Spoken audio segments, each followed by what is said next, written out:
Super 6 super 7 ఎన్నికలప్పుడు మోసం చేశావు, బాండ్లు ఇచ్చావు, సూపర్ 6 సూపర్ 7 అని చెప్పి ఎన్నికలప్పుడు చెప్పావు. ఎన్నికలు అయిపోయాక మోసం చేశావని చెప్పి ఫ్లెక్సీలు పెడితే ఒప్పుకుంటావా చంద్రబాబు అని అడుగుతా ఉన్నా.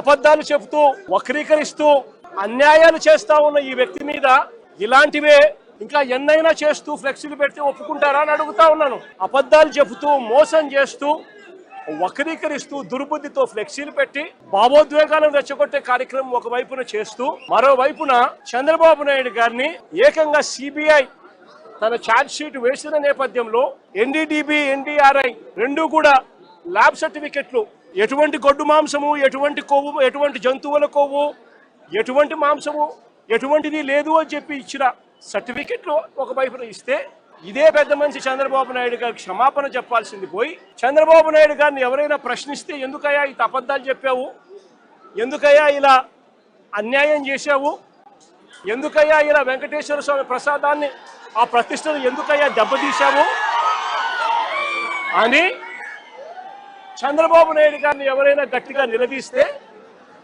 గట్టిగా ప్రశ్నిస్తే ఆయన చేసింది ఏమిటి? అంబటి రాంబాబు అన్న మీద దాడి.